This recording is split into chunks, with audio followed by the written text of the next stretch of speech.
Bienvenidos a Enfocados. El día de hoy nos trasladamos hasta la casa de una gran personalidad de aquí en Neuquén. Él es ingeniero, está relacionado justamente a todo el mundo empresarial y además comienza como escritor y como político. Pablo Servi nos recibe el día de hoy aquí para contarnos un poquito de su vida. Si no lo conocés, conocelo acá. Te vamos a contar de qué se trata Futuro, el último libro, su primer libro en realidad publicado, que lo puedes conseguir en todas las librerías del país. Y además vamos a hablar de qué pasa con la política en Neuquén. Quédate y enterate de todo acá en Enfocados. Comenzamos este programa de Enfocados y este va a ser un programa completo en un mano a mano con una persona muy importante de aquí de la región. Digo muy importante porque él es ingeniero agrónomo, es empresario, escritor y un outsider que está ingresando a la política, podríamos decirlo de esa manera. Pablo Servi nos acompaña hoy. Pablo, hace así con puñito. Hola, Nico, un gusto. Muchas gracias en primer lugar por recibirnos acá en tu hogar. Y bueno, en segundo lugar, arranquemos por contarle un poco. Yo sé que la gente que está en la fruticultura te conoce todo el mundo, acá por toda la trayectoria que tiene tu familia en todo esto, pero contale al neuquino que no te conoce, el que está viendo del otro lado esto, ¿quién es Pablo Servi? Si tuvieras que definirte así rápidamente. Bueno, como bien decías, soy ingeniero agrónomo, estudié en la Universidad del Comahue, pertenezco a una familia que hace 80 años que está instalada en Neuquén, en la zona de la confluencia y dedicado a la actividad frutícola. Y durante varios años, por mi profesión y además dentro de la empresa familiar, me dediqué a lo que es la producción, sobre todo en la empresa familiar y también al manejo de la misma. Y después participando en gran cantidad de instituciones, ¿no? Fui parte del INTA, del SENASA, fui del Consejo Directivo de SENASA, de CAFI, la Cámara Argentina de Fruticultores Integrados, fui presidente durante tres años, que es la cámara que engloba la actividad frutícola, así como una actividad institucional importante. Y bueno, dentro de la actividad hemos desarrollado un crecimiento de la empresa en los últimos 20 y pico años.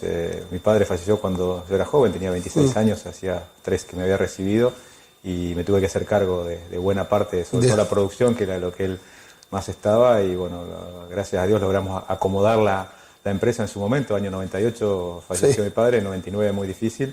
Y bueno, y a partir de ahí crecer hasta duplicar el tamaño que tenía en ese momento, ¿no? Así que, y bueno, a partir de ahí, una decisión personal de buscar otros rumbos, de devolver un poco a la sociedad todo lo que nos ha dado. Yo digo que fue muy generoso Neuquén o la región, ¿no? Porque el Alto Valle con mi familia y conmigo, con tanto el agua, la tierra de acá, nos dio lo que tenemos. Entonces hay un momento de es un poco de cómo se devuelve todo esto que se fue generando. Sí, tanto esto que te contaba, además, bueno, la posibilidad de estudiar en una universidad pública y ver cómo podemos ahora cambiar esta realidad de alguna manera, ¿no? Porque también lo planteo en el libro, la regla del 70-30. Bueno, ahí quería llegar, no te me adelantes porque quería llegar.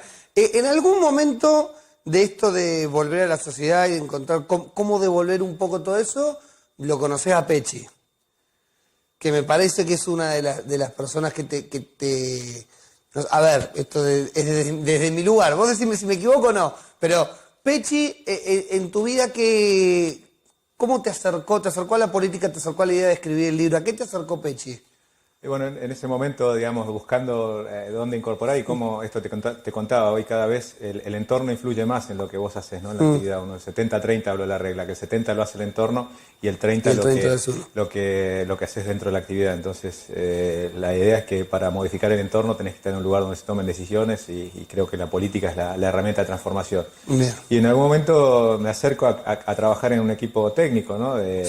Y de un día para otro me entero de una reunión que me ofrecen de liderar un equipo de producción y desarrollo económico, acompañando a Pechi. Y bueno, comenzamos con el laburo con un equipo de 35 personas que se sumaron con mucha voluntad de participar y sobre todo lo que creo que es valorable también, ninguno quería un puesto en un Estado, digamos, ¿no? Sino que eso no es muy común hoy. Claro. Y empezamos a trabajar y se empezó a evidenciar el trabajo y bueno, el acercamiento con Pechi. Y la verdad que muy interesante, porque tanto la campaña de gobernador, el mes y medio o 2 de campaña, estaba casi todos los días con él acompañándolo. Y después, bueno, a partir de ahí, cuando le fui a agradecer, independientemente de que no nos fue bien, para mí fue una experiencia de aprendizaje el poder estar al lado de un político de la talla de Pechi y de aprender. Y ahí él me dice que le gustaría, que se sentiría bien representado que yo fuera candidato a senador, digamos, ¿no? Después, bueno, se dieron otras circunstancias que fue él, pero también yo lo acompañé porque, digamos, en esto considero también que uno podés ser exitoso en la actividad empresaria, ser exitoso en otras actividades, pero en algo nuevo tenés que aprender desde abajo como todo. Y con la gente que sabe. Entonces, como todo. consideraba una buena opción para aprender, y bueno, después pasó todo lo que pasó y lamentablemente se nos fue muy temprano Pechi, y bueno, ahora, digamos, retomando o reencauzando, ver desde qué lugar podemos influir para que justamente se pueda transformar esta realidad esta realidad que tenemos hoy en día. Y en todo eso, Futuro, que es el libro que escribiste, que está a la venta en todo el país. De hecho, acá el productor estaba en Buenos Aires y dice, che, está el libro de Pablo acá en Buenos Aires en el Ateneo. ¿De qué habla? ¿De qué habla Futuro? ¿O por qué escribiste Futuro? Y bueno, te decía, toda la experiencia personal sumado a este trabajo en los equipos técnicos que realmente nos dio un diagnóstico de la provincia, que después lo fuimos validando en las recorridas y vimos que era acertado ese diagnóstico, y algunas propuestas que habíamos generado. A partir de ahí, que eso no quedara en la nada, digamos, ¿no? Después de todo lo que pasó, como comentábamos, de que no había instancia donde ese trabajo se pudiera manifestar, lo comencé, y sumado a la pandemia, ¿no? El año pasado, mayo del año pasado, tomamos la decisión, cuando estábamos encerrados, tampoco para canalizar también la energía que uno tenía en ese momento. Las todo lo que se había trabajado. Sí, las noches largas de invierno también. Entonces, bueno, comenzamos y bueno, sumamos un equipo de trabajo. Para hacer el libro necesitas editor, necesitas un equipo interesante de trabajo que lo armamos, porque esto, como digo en el libro, una cosecha no se levanta solo, ¿no? Sino que necesitas un equipo de trabajo, y a partir de ahí le sumamos a todo el bagaje que traíamos, la visión de gente joven, como digo, a pesar de que llevamos 21 años en el siglo XXI, todavía la mayoría todavía tenemos la cabeza para pensar del siglo XX. Entonces el intercambiar con gente joven, de referentes de distintos temas, fue una experiencia interesante, y la vuelco en el libro, porque también lo que planteo acá es no solamente cómo podemos hacer para estar mejor en términos de desarrollo económico, sino que también cómo hacer que Neuquén sea parte de esto que se viene en el mundo, ¿no? Esto que se está viendo, por eso dedico 2 capítulos, uno a ciencia y tecnología y otro a economía del conocimiento en el libro, porque creo que aprovechando lo que es Vaca Muerta, lo que nos puede brindar, tenemos que subirnos a la ola que viene en el mundo de esto de la economía del conocimiento, ¿no? Por supuesto. O sea que en Futuro, para la persona que está del otro lado viendo y dice, bueno, quiero leer Futuro, es entender dónde estamos en Neuquén ahora y hacia dónde vamos, o mejor dicho, qué tenemos que acomodar para llegar a un mejor Neuquén. Sí, por lo menos la visión que tenemos desde equipo de trabajo y la mía, digamos, uno escucha a un montón de gente y terminás transformando, decir, bueno, esto es lo que es como cuando te toca tomar decisiones, vos escuchás a mucha gente y decís, bueno, de todo lo que escuché, esto es lo que me parece que se podría hacer, digamos, ¿no? Bien. Y yo lo planteo como un aporte a la discusión y a sumar, digamos, ¿no? Ojalá se nutriera otras vertientes y encontremos espacios de discusión de ideas que hoy faltan, ¿no? Y impongo yo tengo razón o el otro tiene razón, entonces creo que ese tipo de construcciones, porque lo que planteo en el libro, para este tipo de transformaciones que son a mediano y largo plazo, necesitas acuerdos y consensos, ¿no? Que no es solamente un color o una persona. Creo que es esa frase la más importante, lo que dijiste recién. Es importante encontrar consensos. Es importante que no estemos discutiendo todo en yo tengo razón, yo no tengo razón. Vamos a hacer lo siguiente, Pablo. Vamos a ver un pequeño corte y al regreso quiero que hablemos un poco de cuál es tu visión, de qué pasa con la política y con todo esto de yo tengo razón, el otro no tiene razón, y no llegamos a ningún lado, o por lo menos eso parece, ¿no? Vamos a una corte y ya venimos. La segunda parte de este mano a mano con Pablo Servi. Y hablaba recién, Pablo, de algo que, digo, vamos a meternos con esto. ¿Cuál es la coyuntura política que tenemos en Argentina? Vemos mucho de un lado y del otro, para hacerlo simple, ¿no? Yo tengo razón, vos no tenés razón, vos no tenés razón. ¿Qué es lo que pasa? Un poco la experiencia de escribir Futuro te lleva a decir, bueno, encontremos lugares comunes o encontremos problemas a resolver y realmente pongámonos a resolver. ¿Hay algo de la política que vos creas en lo que puedas aportar, pero aportar realmente, fuera de los cassettes políticos? Yo puedo aportar desde este lugar, me interesa poder resolver estas cosas. ¿Cómo llegas a esto? Y bueno, el libro, ya de por sí, Futuro, es un hecho político, digamos, ¿no? Porque algunos dicen que respirar es un hecho político, dejar de respirar también lo es, ¿no? Digamos, entonces, en ese sentido, la línea y plantear esto, poder expresarlo desde otro ámbito, es una forma de decir esto es lo que creo que habría que hacer, digamos, ¿no? Bien. Está muy dirigido a Neuquén, los ejemplos, lo que es los números, pero la realidad es que esto está dentro de un entorno que es el país, que si no se cambian algunas variables es difícil que se pueda avanzar en un desarrollo, ¿no? esto que planteabas hoy, la discusión esta, tengo razón o no tengo razón, o tiene razón el otro, nos lleva a que es difícil construir o modificar cosas. Y por otro lado, también ese ambiente genera una dificultad para que se invierta en el país o se generen nuevas actividades, ¿no? Digamos, si uno, ahí planteo que para una economía sana, con indicadores sanos, necesitaríamos 300.000 nuevas pymes en el país.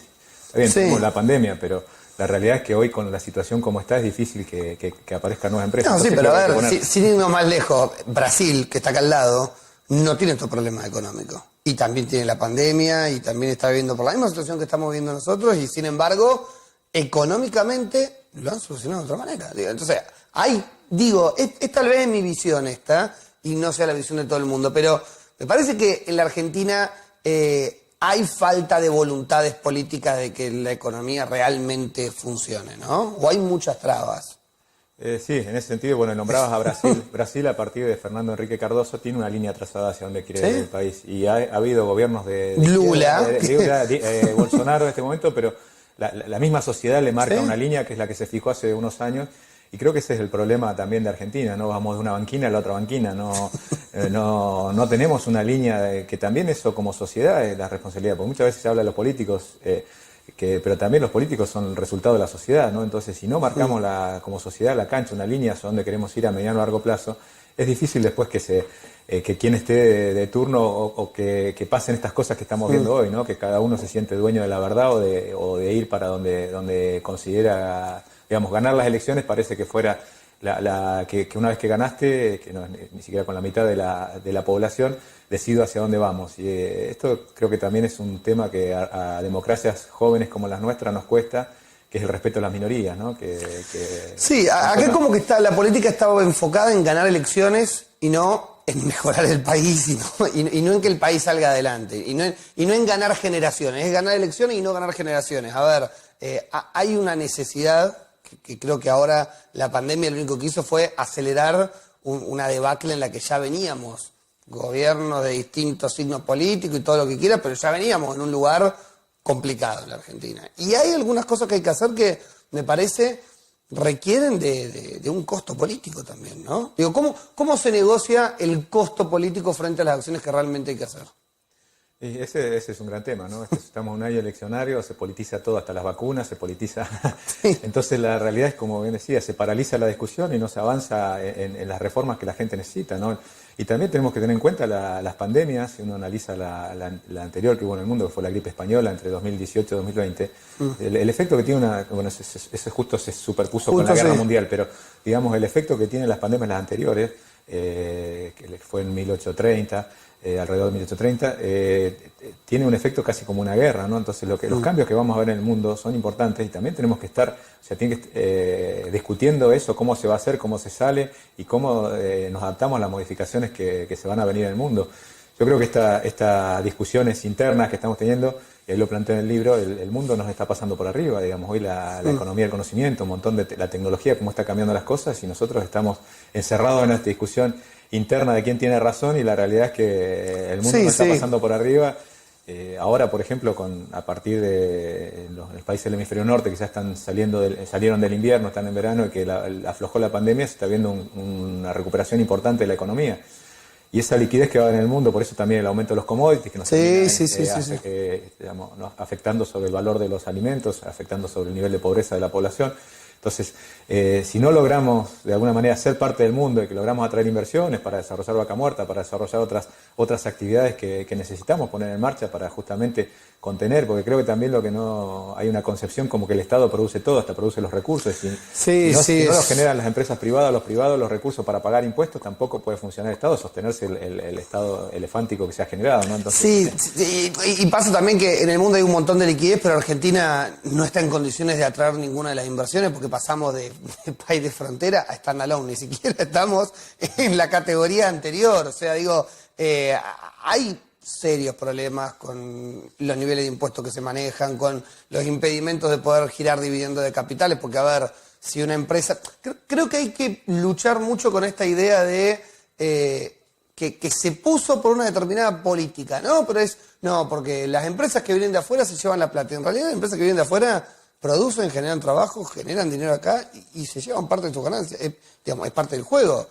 pero en el medio producen y dejan un montón acá, ¿no? Digo, ¿cuáles son las ideas o los cambios que vos creés que la Argentina necesita hoy, urgente, para acomodar algo? ¿Cuáles son los cambios que vos creés que hay que trabajar y hay que trabajar con el acelerador a fondo? Y básicamente, bueno, lo que se plantea es toda la reforma tributaria, de alguna manera. Acá tenemos impuestos que son regresivos, ¿no? Sobre todo ingresos brutos, cada vez las provincias cobran más, que es un impuesto que se acumula, sobre todo castiga al que agrega valor dentro del país, ¿no? Pero después, en base a lo que decías, digamos, de poder atraer inversiones, básicamente si uno vamos a Neuquén, que es el caso concreto que tenemos acá, si nosotros, Vaca Muerta, es muy difícil que se generen recursos propios de las operadoras, sobre todo YPF, que es el 60%, porque las tarifas también van a estar congeladas hasta fin de año. Entonces, si no logramos generar o atraer inversiones de otro tipo para desarrollarlas, es muy difícil que esto progrese y podemos inclusive mantener la famosa soberanía que se habla energética, ¿no? Pero yendo a la pregunta, creo que hay que dar confianza, señales claras a los inversores que quieran venir, porque creo que tampoco no le hace bien esta discusión de los dos lados, ¿no?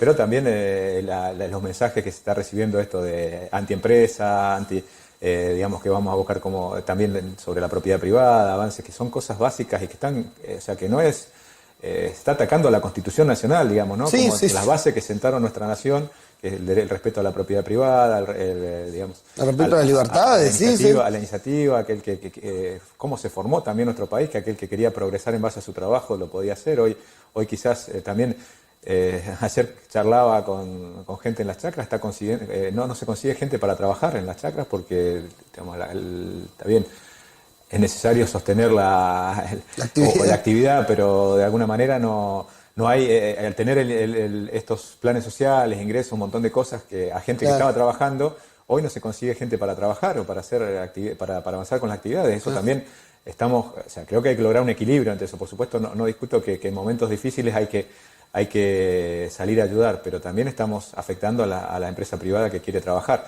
Entonces, ¿cómo hacemos para equilibrar esos factores, ¿no? Y después otro tema creo que es la microeconomía, ¿no? Porque acá todos los economistas hablan de la macro y hoy hay que movilizar la microeconomía. ¿Cómo hacemos para que la plata dé vuelta dentro de las localidades, comprarle al emprendedor, comprarle al vecino, lograr que la plata se mueva? Y ayer también hablaba con gente, por ejemplo, hoy entra manzana importada de Chile, que sin problema, pero no podés importar una cubierta para el tractor para trabajar en la chacra, ¿no? Entonces... Claro, no tiene mucho sentido. No podemos importar para producir, digamos, ¿no? Y te traen el producto elaborado de afuera. Entonces esas incongruencias, una cubierta de tractor delantera básica que valía $100, hoy vale $400. Entonces... vos decís, creo que tiene que haber una congruencia también y sentido común en las políticas que se tomen, las políticas económicas, ¿no? Y de desarrollo. Estamos en un momento difícil, hay que tener gestión y tomar medidas, pero con cierto sentido común también, ¿no? Claro, sí, por supuesto. Y a ver, y el diálogo y poner horizontes claros, ¿no? Creo que si a algo le falta a la Argentina son horizontes claros. Pablo, la última consulta, y te agradezco por supuesto por estar con nosotros.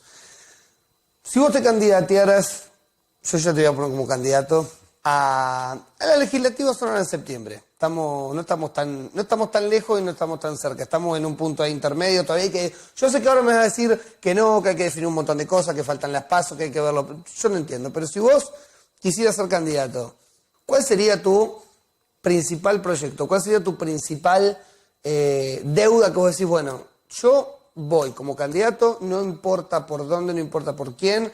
Ahora, obviamente, tenés una línea marcada con la Unión Cívica Radical y demás, pero digo, si tuvieras un proyecto que decís, yo asumo y yo con este proyecto voy a ir a fondo, ¿tenés pensado algo? Bueno, como te decía, en el libro planteo justamente principalmente defender a Neuquén y la neuquinidad y generar las condiciones para que se pueda desarrollar lo que expreso en el libro, ¿no? Pero básicamente que se pueda desarrollar Vaca Muerta, generar las condiciones para que se pueda desarrollar Vaca Muerta, porque es lo que nos va a dar la posibilidad de otras actividades. Pero a su vez también uno de los proyectos que creo que es importante, cómo hacer para que se desarrolle la provincia de Neuquén y la producción sobre todo de primaria o con alimentos con valor agregado, que es la posibilidad de acceder al riego, ¿no? Hoy tenemos una energía eléctrica que es la tercera más cara del país. Si nosotros lográramos vincular Vaca Muerta con la producción, Neuquén tiene un potencial de 180.000 hectáreas y se podría hacer un proyecto directamente sumando a Mendoza, sumando a Río Negro, sumando al sur de Buenos Aires y a Chubut, que son las provincias productoras, y tranquilamente, en vez de exportar gas, por ejemplo, exportar alimentos con valor agregado. Con valor agregado, claro. De esa manera, con este tipo de producciones, generas trabajo hacia el interior, potenciás cadenas de valor que ya tenés. Y diversificamos la producción, que es algo tan importante también. Claro, con una visión de futuro, contemplando que la ventana de los hidrocarburos, del petróleo se habla de 20 años y el gas 40, porque ya empiezan las energías renovables, ¿no? Entonces, creo que eso es muy importante, como digo, desarrollar Vaca Muerta, porque es lo que nos va a dar la capacidad de financiar todo lo otro y de financiar la provincia, y es un gran potencial que tiene no solamente Neuquén, sino el país. Pero por otro lado, ¿cómo hacemos para transformar los recursos? Y básicamente es cumplir la Constitución provincial, ¿no? Que dice que los recursos que provienen de regalías por recursos no renovables, valga la redundancia, deben ser destinados a infraestructura o a mejorar la producción. Por supuesto. Pablo, muchísimas gracias por estar con nosotros. Nos reencontramos en algún... ¿Cuándo sabes esos candidatos? Si lo puedo decir acá, no lo puedo decir acá, todavía no puedo decir más. Estamos viendo. Bueno, evidentemente lo del libro, las propuestas han generado, y la política es la herramienta para hacer transformar y para hacer los cambios. Así que en donde pueda aportar, ahí me van a encontrar seguramente. Buenísimo. Nosotros nos reencontramos con ustedes próximo miércoles 22:30 aquí por la pantalla de Somos del Valle.